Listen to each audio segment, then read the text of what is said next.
அஸ்ஸலாமு அலைக்கும் and hello friends, welcome back to blooming flowers kitchen. நம்ம இன்றைக்கி சேனலில் சூப்பர் சாஃப்ட் அண்ட் ஃப்ளஃபியான வெண்ணிலா ஸ்பாஞ்ச் கேக் எப்படி செய்யணும்னு பார்க்கலாம். ஸோ இந்த கேக்கு பார்த்தீங்கன்னா நம்ம ஜஸ்ட் ஒரு 3 இன்க்ரீடியன்ட்ஸ் வச்சு தான் செய்ய போகிறோம். பேக்கிங் பவுடர் அண்ட் பேக்கிங் சோடாலாம் ஆட் பண்ணாமல் எப்படி கேக் ரொம்ப சாஃப்டாகவும் ஃப்ளஃபியாகவும் செய்கிறதுன்னு பார்க்கலாம். வாங்க இப்போ வீடியோக்குள்ளே போகலாம். ஸோ இந்த கேக் செய்கிறதுக்காக நான் ஒரு பவுலில் ஒரு 5 எக் எடுத்துக்கிறேன். ஸோ இந்த மாதிரி ஒரு விஸ்கை வச்சு இந்த மாதிரி நல்லா பீட் பண்ணிக்கணும். பீட் பண்ணிவிட்டு நம்ம இப்போ அதை நல்லா வடிகட்டிக்கணும். இப்படி செய்கிறதுனால பார்த்தீங்கன்னா உங்களுக்கு எக்கு ஸ்மெல் எதுவுமே கம்ப்ளீட்டாக இருக்கவே இருக்காது. ஸோ அந்த எக்கோட ஐ பார்த்தீங்கன்னா உங்களுக்கு அந்த வடிகட்டியிலே உங்களுக்கு தங்கிரும். அதுக்கப்புறம் இது கூட பார்த்தீங்கன்னா நான் ஒரு 1/2 டீஸ்பூன் அளவுக்கு வெனிலா எசன்ஸ் ஆட் பண்ணிக்கிறேன். ஆட் பண்ணிவிட்டு நான் ஒரு எலக்ட்ரிக் பீட்டர் வச்சு லோ ஸ்பீட்லேருந்து ஹை ஸ்பீடு வரைக்கும் கொஞ்சம் கொஞ்சமாக ஸ்பீட் இன்க்ரீஸ் பண்ணி நல்லா ஃபோமியாக வர அளவுக்கு நான் பீட் பண்ணிக்கிறேன். நீங்கள் விஸ்க்கு வச்சு கூட பீட் பண்ணிக்கலாம். ஆனால் விஸ்கில் நீங்கள் பீட் பண்ணிங்கன்னா ரொம்ப நேரம் எடுக்கும். பாருங்கள், இந்த அளவுக்கு நம்ம ஃபோமியாக பீட் பண்ணதுக்கப்புறம் நெக்ஸ்ட்டு நம்ம சுகர் ஆட் பண்ணிக்கலாம். நான் இன்றைக்கி ஒரு 3/4 கப்பு அளவுக்கு சுகர் ஆட் பண்ணிக்கிறேன். நான் சுகர் வந்துட்டு அப்படியே ஆட் பண்ணுறதுனால ஒரு 3/4 கப்பு அளவுக்கு ஆட் பண்ணிக்கிறேன். நீங்கள் இதே பவுடர் பண்ணி ஆட் பண்ணிங்கன்னா கரெக்டாக ஒரு 1 கப்பு அளவுக்கு ஆட் பண்ணிக்கோங்க.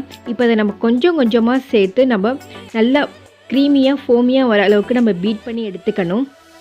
ஸோ உங்களுக்கு இந்த மெத்தடு தான் authentic old traditional way of making vanilla sponge. நம்ம இந்த கேக்கில் பார்த்தீங்கன்னா baking soda, baking powder, oil, butter அதெல்லாம் எதுவுமே நம்ம ஆட் பண்ண போகிறதில்ல. ஆனால் கேக் பார்த்தீங்கன்னா உங்களுக்கு நல்ல சாஃப்டாக இருக்கும். பாருங்கள், இந்த அளவுக்கு நல்லா க்ரீமியாக வர வரைக்கும் நம்ம நல்லா பீட் பண்ணி எடுத்துக்கணும். நெக்ஸ்ட்டு பார்த்தீங்கன்னா நான் 1 கப்பு அளவுக்கு மைதா எடுத்துக்கிறேன். ஸோ மைதா வந்துட்டு இந்த மாதிரி கொஞ்சம் கொஞ்சமாக சேர்த்து இப்போ வந்துட்டு லோ ஸ்பீடில் வச்சு நம்ம மிக்ஸ் பண்ணி எடுத்துக்கணும். நீங்கள் வந்துட்டு இந்த ஸ்டெப்பு வந்துட்டு எய்தர் ஸ்பேச்சுலா அப்படி இல்லைன்னா நீங்கள் ஒரு விஸ்கு வச்சு கூட நீங்கள் மிக்ஸ் பண்ணி எடுத்துக்கலாம். பட் ஆனால் ரொம்ப ஓவர் மிக்ஸ் பண்ணிடாதீங்க. அந்த முட்டையோட ஃபோமினஸ் வந்துட்டு கொஞ்சம் கூட குறையாமல் லோ ஸ்பீடில் வச்சு மிக்ஸ் பண்ணி எடுத்துக்கணும். அட்ட டயத்தில் எல்லா மாவையும் ஆட் பண்ணிடாதீங்க. இந்த மாதிரி கொஞ்சம் கொஞ்சமாக சேர்த்து ஆட் பண்ணி லோ ஸ்பீடில் வச்சு நல்லா மிக்ஸ் பண்ணி எடுத்துக்கணும். பாருங்கள், இந்த அளவுக்கு நம்ம நல்லா எந்த ஒரு கட்டி எதுவும் இல்லாமல் நல்லா ஸ்மூத் ஃபைன் கன்சிஸ்டன்சிக்கு நம்ம பேட்டரை மிக்ஸ் பண்ணிக்கணும். நெக்ஸ்ட்டு நான் வந்துட்டு ஒரு 8 இன்ச் கேக் மோல்டு தான் எடுத்திருக்கேன். நான் இன்றைக்கி பட்டர் பேப்பர் கூட யூஸ் பண்ணல. ஜஸ்ட் ஆயில் போட்டு நல்லா க்ரீஸ் பண்ணிவிட்டு மைதா வச்சு அந்த பேன் ஃபுல்லாக நல்லா கோட் பண்ணி எடுத்திருக்கேன். ஸோ இப்போ நம்ம இந்த பேனில் நம்ம ரெடி பண்ணி வச்சுருந்த அந்த பேட்டர் வந்துட்டு ஆட் பண்ணிக்கலாம்.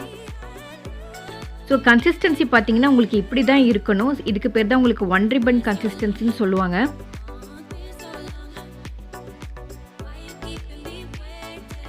ஒன்ஸ் பேட்டர் ஆட் பண்ணதுக்கப்புறம் ஒரு டூத் பிக் எடுத்து இந்த மாதிரி செஞ்சிங்கன்னா உங்களுக்கு ஏர் பபிள்ஸ் எல்லாம் கம்ப்ளீட்டாக ரிலீஸ் ஆகிடும். அப்படி இல்லைன்னா இங்கே 2 to 3 டைம்ஸ் நல்லா டேப் பண்ணி எடுத்துக்கோங்க. நான் இன்றைக்கி ஸ்டவ் டாப்பில் தான் பேக் பண்ணி எடுத்துக்க போகிறேன். ஒரு பெரிய பாத்திரத்தை நல்லா ஒரு 10 மினிட்ஸ்க்கு ஹீட் பண்ணிவிட்டு அதுக்குள்ளார அந்த கேக் பேனை வச்சு லோ ஃப்ளேமில் வச்சு ஒரு 30 to 35 மினிட்ஸ்க்கு நான் பேக் பண்ணி எடுத்துக்கிறேன். நீங்கள் ஓடிஜியில் பேக் பண்ணுறதா இருந்தால் 180 டிகிரி செல்சியஸில் ஒரு 10 மினிட்ஸ்க்கு ப்ரீ ஹீட் பண்ணிவிட்டு அதே 180 டிகிரி செல்சியஸில் ஒரு 30 மினிட்ஸ்க்கு நீங்கள் பேக் பண்ணி எடுத்துக்கோங்க. ஒரு 30 மினிட்ஸ் ஆகிடுச்சு. நம்மளோட கேக் எப்படி வந்திருக்குன்னு பார்க்கலாம். பாருங்கள், நம்மளோட கேக் நல்லா பார்க்குறதுக்கே நல்லா சூப்பர் சாஃப்ட் அண்ட் ஃப்ளஃபியாக இருக்குல்ல. நம்ம ஜஸ்ட்டு ஒரு 3 இன்க்ரீடியன்ட்ஸ் வச்சு தான் நம்ம இந்த கேக் செஞ்சோம். இந்த கேக்கில் நம்ம ஆயிலோ, பட்டரோ, பேக்கிங் பவுடர், பேக்கிங் சோடாலாம் எதுவுமே நம்ம ஆட் பண்ணாமல் கேக் நல்லா ஃப்ளஃபியாகவும் நல்லா சாஃப்டாகவும் வந்திருக்கு. ஸோ நீங்கள் இதே மெத்தடில் நீங்கள் மைதாக்கு பதிலாக நீங்கள் கோதுமை மாவு கூட நீங்கள் வச்சு செய்யலாம். ஸோ இது ஒரு ஹெல்த்தியான மெத்தட். ஸோ கண்டிப்பாக இந்த மாதிரி ட்ரை பண்ணி பாருங்கள். குழந்தைங்கள்லாம் கண்டிப்பாக விரும்பி சாப்பிடுவாங்க. ஸோ அது கம்ப்ளீட்டாக நல்லா ஆறுனதுக்கப்புறம் நம்ம டிமோல்ட் பண்ணிக்கலாம். இப்போ கேக் நல்லா கூல் டவுன் ஆயிடுச்சு. நம்ம டிமோல்ட் பண்ணிக்கலாம்.